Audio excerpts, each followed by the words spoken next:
नमस्ते। Welcome to revamp by Avneet.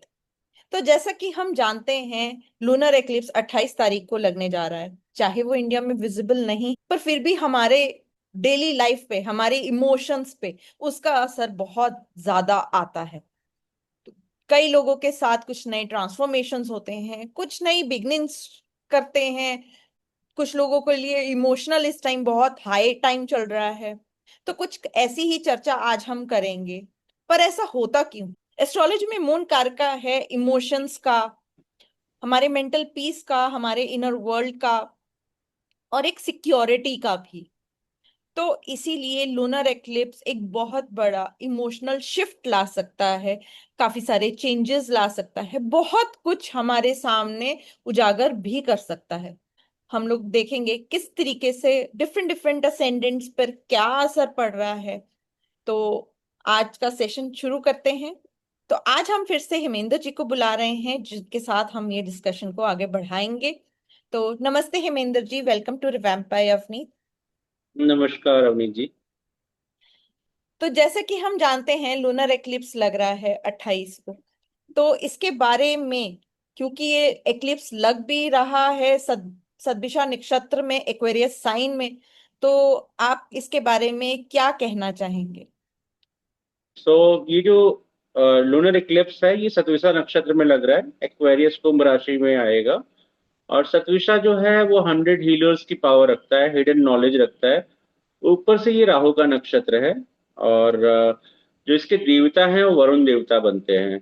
तो अगर हम पूरे काल पुरुष कुंडली को निकालें और उसमें गणना करें, बेसिकली जस्ट टू अंडरस्टैंड की कॉम्बिनेशन क्या बन रहा है, तो इसमें एज पर एरीज असेंडेंट के हिसाब से देख लेते हैं, काल पुरुष कुंडली के हिसाब से। तो उसमें जो इन्वॉल्वमेंट है वो फिफ्थ हाउस का, 11th हाउस का हो रहा है, और सूर्य के साथ मरकरी और केतु का इन्वॉल्वमेंट है, और राहु और मून का कॉम्बिनेशन बन रहा है। Dispositor of Aquarius is going to Pisces. तो आप एक एक चीज ध्यान रखिए, एक वरुण का इन्वॉल्वमेंट हो रहा है जो कि जल के देवता है और इस नक्षत्र के स्वामी है। और उसका जो एनर्जी है that is going into Pisces, जो डिस्पोजिटर है पाइसेस में। तो यहाँ पे कई चीजें हमें लेट गो करनी पड़ेंगी। ठीक है, तो तर्पण becomes one of very important practice during this lunar Eclipse, right. तो या क्योंकि पितृपक्ष भी आने वाले हैं, एंड इस ये इक्लिप्स ऑलमोस्ट 5 से 6 घंटे का रहेगा, तो इम्पैक्ट कैन बी सीन कि शुरू के दिनों में ज्यादा होगा और आप 4-5 महीनों तक इसका इम्पैक्ट आराम से फील कर सकते हैं।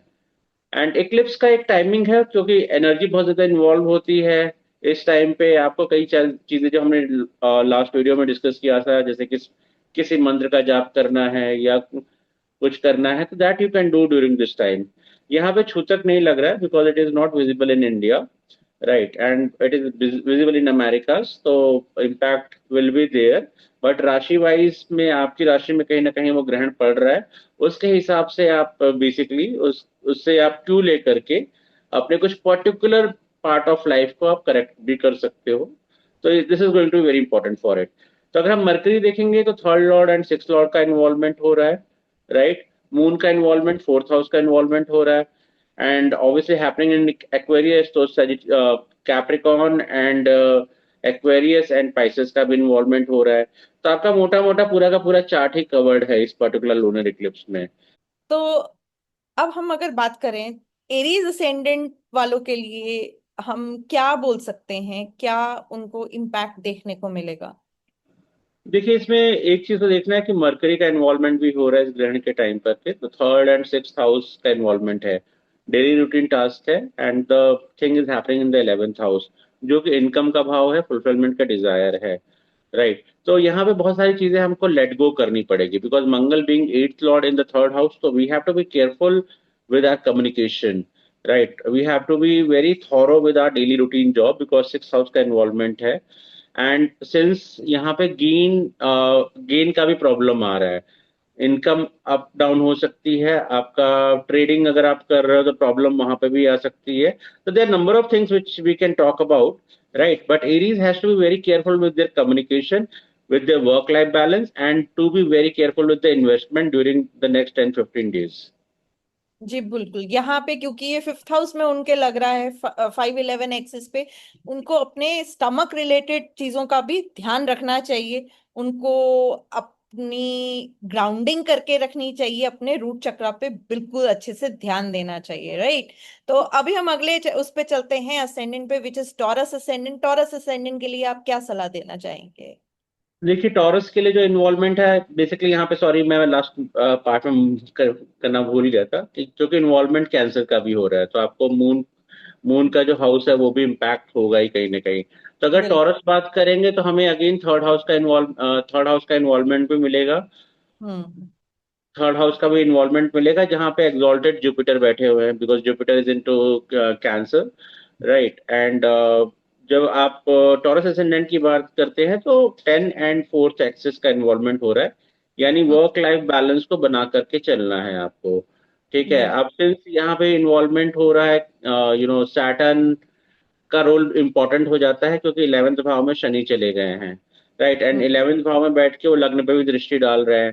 तो टॉरस असेंडेंट को अपनी मेंटल हीलिंग का, वर्क लाइफ बैलेंस का बहुत ज्यादा इंपॉर्टेंस देना पड़ेगा। And they should do meditation and donation after this lunar eclipse. जी बिल्कुल, यहाँ पे मैं ये भी ऐड करना चाहूंगी, अपने पार्टनर्स के साथ कोई भी कम्युनिकेशन गैप ना आने दें, which is really going to impact if they let anyone come in between partners and them, right? तो राइट। एंड ऑल्सो ये देखिए, वीनस जो है वो वर्गो में जा रहे हैं। एंड जो हम्म। मूल त्रिकोण बनता है मरकरी का, वो बनता है वो कन्या राशि। एंड बिल्कुल। वहां पे जब वीनस बैठ रहे हैं तो जो एनर्जी मरकरी को मिल रही है, which is going 12th to 8th position, तो वहां पे वो डिस्प्यूट अराइज हो सकता है विद पार्टनर। एंड ये again for a particular ascendants, for example Leo and Aquarius के लिए, they have to be extra careful for that. जी बिल्कुल बिल्कुल। इसके अलावा ट्रैवलिंग के टाइम भी इनको अपने साथ फूड अच्छे से कैरी करना चाहिए, राइट। Taurus ascendant. तो अभी चलते हैं हम जेमिनाई असेंडेंट पे। तो जेमिनाई के लिए आप क्या कहना चाहेंगे? जी, जेमिनाई के लग्न में मंगल बैठा हुआ है इस वक्त। एंड जो इनका एक्सेस इन्वॉल्व हो रहा है वो 3rd and 9 हो रहा है। तो they have to be careful while traveling to any for a long distance, father hmm. and related to boss, right? Hmm. Also their communication, they have to be very careful with their communication, aggression नहीं आना चाहिए, because लग्न में मंगल आ रहा है तो आपका जो communication होगा वो hamper होगा। एंड सेकेंडली आपका सेकेंड हाउस में एग्जॉल्टेड जुपिटर आके बैठ गया है, तो आपको फूड को भी लेकर के केयरफुल होना पड़ेगा। Chances of food poisoning, running stomach, ये हो सकता है। जी बिल्कुल। और इस टाइम पे उनके लिए सबसे अच्छी जो बात रहेगी वो है मेडिटेशन। तो इन लोगों को मेडिटेशन जो करनी चाहिए इस दौरान वो है योग निद्रा, या फिर हिप्नोथेरेपी भी कर सकते हैं, that will also help them a lot. तो अभी चलते हैं नेक्स्ट कैंसर असेंडेंट पे। कैंसर असेंडेंट्स के लिए आप क्या बोलना चाहेंगे? जी, कैंसर असेंडेंट का देखिए, लग्न में भले ही जुपिटर बैठा है लेकिन लग्न और अष्टम जा रहा है, राहु के साथ बैठ रहा है, उनका डिस्पोजिशन 9th हाउस में जा रहा है। तो यहाँ पे इनको अपनी हेल्थ का एक तो बहुत ज्यादा ध्यान देना होगा। और किसी को क्रॉनिक डिजीज है या कुछ ऐसी प्रॉब्लम है, because 8th house is a problem of chronic diseases, तो हम्म। वहां पे लैप्स या रिलैप्स आ सकता है उनके लिए, उनको अपने फूड का ध्यान रखना पड़ेगा। और since there is a watery sign going into 9th house, they should visit any Jyotirlinga for that matter which is closer to the water body, right. So अगर हम कैंसर की बात कर रहे हैं तो कैंसर के लिए Omkareshwar Jyotirlinga becomes very important. somebody who's the nearby area, Madhya Pradesh Gujarat इस एरिया को बिलोंग करता है और कैंसर असेंडेंट हो, प्रॉब्लम मून का है, तो they should visit to the Omkareshwar Jyotirlinga, right. And they should also do tarpan at home and should donate Saturn related items into temple, nearby temple. जी। और बिल्कुल अगर वो कभी ना जा पाए ज्योतिर्लिंग तो क्या कर सकते हैं cancer ascendant? Like I know many people who are living out of the country, तो वो तो नहीं जा पाएंगे, तो उस केस में उन जगहों का ध्यान करना भी क्या उनको बहुत अच्छा इम्पैक्ट नहीं दे जाएगा? बिल्कुल, आप ओमकारेश्वर का ध्यान करके भगवान शिव के जो 12 ज्योतिर्लिंग हैं, since we are in Shravan मास और हम लोग हम्म। कवर कर रहे हैं ज्योतिर्लिंगों को, that's why it becomes very important. तो ओमकारेश्वर जो है इमोशनल सपोर्ट प्रोवाइड करेंगे, क्योंकि जो बिल्कुल। ओमकारेश्वर की स्टोरी भी है जो हम लोग कवर करेंगे आगे चलकर कभी। तो वहां पे जो इमोशनल हर्ट है, जहाँ पे मेंटल टर्मोइल है, मेंटल एगनी है, या मून एफ्लिक्टेड है, ऐसे लोगों को ओमकारेश्वर के दर्शन जरूर करने चाहिए। अगर वो नहीं कर सकता है तो ओम का जाप करके आप हम्म। ध्यान करके भगवान शिव को, और वहीं पे जल आप किसी पौधे में डाल करके चढ़ा सकते हैं। ठीक है। जी। जी। नहीं तो वो लोग ऐसा भी कर सकते हैं, नर्मदेश्वर की फोटो को देखकर, और वो जाप कर सकते हैं उस टाइम पे, which will really help them and give them mental peace, right. इसके अलावा जो मेरा सजेशन रहेगा, जो जितने भी कैंसर असेंडेंट है, अगर वो लोग उस दिन कॉफी अवॉइड कर सके, इवन जेमिनी असेंडेंट भी अगर उस दिन कॉफी अवॉइड कर सके, they will really get some help, right. तो अगर हम बात करें मेडिटेशन की, तो इनके लिए जो सबसे अच्छी मेडिटेशन उस टाइम दौरान रहेगी वो अगेन योग निद्रा है, that can really help them. और खाते हुए प्लीज देखिएगा कि आप देख क्या रहे हैं टीवी पे, उसका थोड़ा सा ध्यान रखिएगा कि खाते हुए कोई अच्छी चीज देखिएगा, ना कि कोई लड़ाई झगड़ा वाली चीज, ठीक है। तो अभी हम आगे चलते हैं लियो असेंडेंट पे। लियो असेंडेंट के लिए क्या हम संदेशा दे सकते हैं, क्योंकि इनके तो 17 एक्सिस पे ही लग रहा है। जी, सो लियो असेंडेंट को ऑब्वियसली स्पाउस रिलेटेड इश्यूज आ सकते हैं, हम्म। और कोशिश करिए कि एक सामंजस्य बैठा के रखें, एक balance into your married life should be there. दूसरा, वाइफ को कोई प्रॉब्लम डिजीजेस हो सकती हैं। अगर ऐसा है तो अगेन आपको पर्टिकुलर रेमेडी करनी चाहिए। यहाँ पे शनि इज गोइंग इनटू अष्टम हाउस, राइट। हम्म। तो एनर्जी जो आएगी अगेन, अगर हम बात करेंगे सेवन्थ हाउस के पदा की, that will go to ninth house. तो यहाँ पे अगर आप रामेश्वर ज्योतिर्लिंग के आसपास हैं, या भगवान राम भगवान शिवलिंग, जो शिवलिंग भगवान शिव हैं, उनके रामेश्वर आपको याद करके आप जल का तर्पण कर सकते हैं। That will become very important. And आप नहीं तो आप किसी हनुमान टेम्पल में भी जा करके, बिकॉज एरीज साइन राइज है आपके नाइन्थ हाउस में, तो वहां पे आप कुछ डोनेशन कर सकते हैं। मिल्क रिलेटेड आइटम्स होगा या कोई मिठाई है, उसको आप दान कर सकते हैं। लियो असेंडेंट के लिए अगर हम मेडिटेशन की बात करें, तो वो लोग जो उनके लिए सबसे अच्छी मेडिटेशन रहेगी वो है चुप रह के अपने थ्रोट चक्र पे ध्यान लगाने की। तो इस टाइम पे अगर लियो असेंडेंट अपने थ्रोट चक्र पे ध्यान लगाएं तो उनके लिए बहुत फायदेमंद रहेगा। इसके एक अलावा, राइट, तो अभी हम चलते हैं वर्गो असेंडेंट पे। वर्गो असेंडेंट के लिए हम क्या कह सकते हैं? जी, वर्गो असेंडेंट का अगर हम बात करें तो यहाँ पे लग्न में शुक्र बैठे हुए हैं, और सिक्स हाउस में एंड ट्वेल्थ हाउस एक्सिस में ये फॉर्मेशन हो रहा है। शनि जो है फिफ्थ एंड सिक्स लॉर्ड है, तो स्टोमक रिलेटेड इश्यूज इनको आ सकता है। दूसरा, इनको गट रिलेटेड इश्यूज आ सकता है, अपने फूड का भी ध्यान रखना है इनको। And as a remedy they should do the donation mainly. और इसको, या तो इनको तर्पण डेफिनेटली करना चाहिए, और डोनेशन तिल का और इसका डोनेशन इनको डेफिनेटली करना चाहिए। अगर हम लोग वर्गो एसेंडेंट्स की बात करें तो इनको अपनी ग्राउंडिंग इस टाइम पे जरूर करनी चाहिए, ग्राउंडिंग मेडिटेशन ये जरूर करें, या किसी भी और तरीके से अगर ये ग्राउंडिंग करते हैं तो प्लीज करें। इसके अलावा they can do root chakra balancing, that would also help them in their stomach issues. आगे चलते हैं हम अपने लिब्रा असेंडेंट के लिए। तो लिब्रा असेंडेंट्स के लिए क्या हम सलाह दे सकते हैं? जी, लिब्रा एसेंडेंट के लिए 511 एक्सेस पे अगेन ये फॉर्मेशन हो रहा है। तो यहाँ पे जो प्रेगनेंसी है, उनको they have to take care of their, they have to be careful about their pregnancy. दूसरा, आप फिफ्थ हाउस लेके चल रहे हैं, लिब्रा लेके सकते हैं, तो पांचवा घर मंत्र का भी बनता है, तो कोई भी पंचाक्षरी मंत्र का आप जाप कर सकते हैं, या महाका सॉरी मल्लिका अर्जुन का आप ध्यान कर सकते हैं, और उनको जल तर्पण कर सकते हैं। और इनको ऑब्वियसली अपने बच्चों के प्रति थोड़ा सा, मतलब इन बच्चों को लेकर थोड़ा वो ध्यान रखना चाहिए।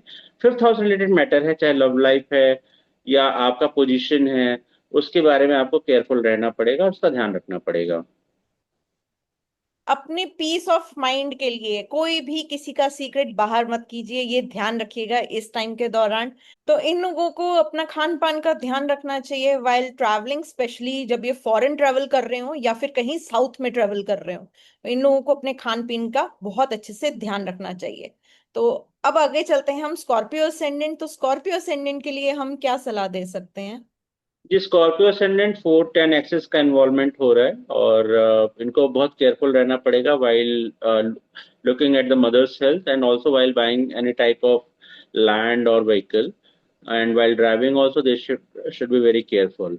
स्कॉर्पियो असेंडेंट्स के लिए ग्राउंडिंग अगेन बहुत इंपॉर्टेंट बन जाती है, और दूसरा उनको रूट चक्र पर बहुत अच्छे से ध्यान देने की जरूरत है। कोई एक पास्ट लाइफ का इशू इनके सामने वापस आ सकता है इस टाइम पे, तो इसलिए प्लीज ध्यान रखें और अपने कम्युनिकेशन पे पूरा कंट्रोल रखें।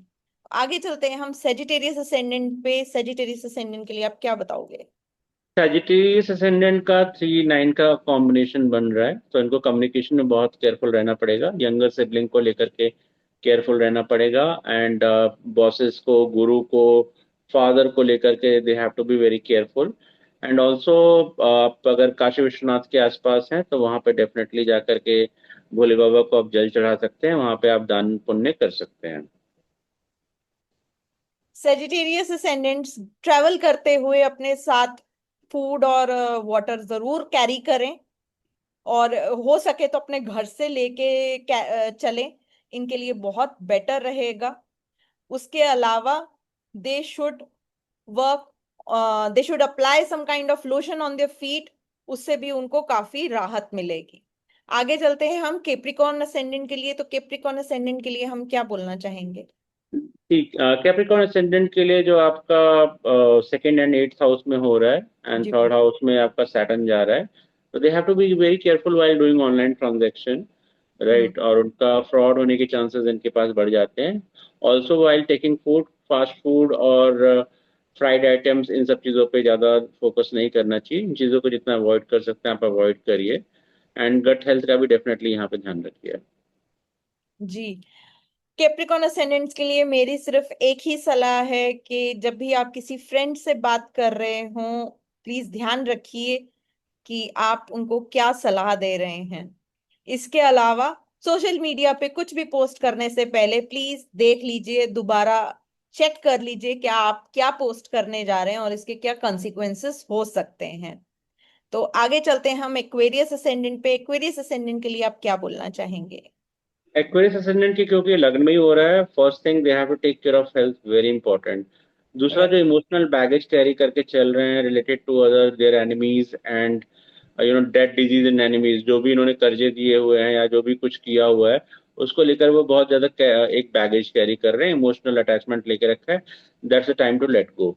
तो जितने भी चीजों को, जिनको भी आप अपना दुश्मन मानते हैं या जो भी है, उनको आप भुला दीजिए, उनका नाम का आप एक तर्पण कर दीजिए, बेसिकली सिंबॉलिक फॉर्म में। और अपने जितने भी इमोशनल बैगेज हैं उसको शॉर्ट आउट कर लीजिए। हेल्थ का डेफिनेटली ध्यान रखिए, ऑनलाइन फ्रॉड का डेफिनेटली ध्यान रखिए, और व्यसन से, किसी भी टाइप के व्यसन से दूर रहिए। एक्वेरियस असेंडेंट के लिए मेरी एक जो सलाह रहेगी वो ये रहेगी, कॉर्ड कटिंग मेडिटेशन पे बिल्कुल जोर दीजिए। इस टाइम पे कॉर्ड्स जो भी फालतू की हैं उन्हें प्लीज कट कीजिए, ताकि आप इमोशनल बैगेजेस से बाहर आ सकें। दूसरा, इन लोगों को अपनी पास्ट लाइफ से कोई ना कोई इंसान आने के चांस हैं जो इनको आके इस तरीके से इन्हें कुछ बोल जाए कि इनको एंजाइटी भी हो सकती है।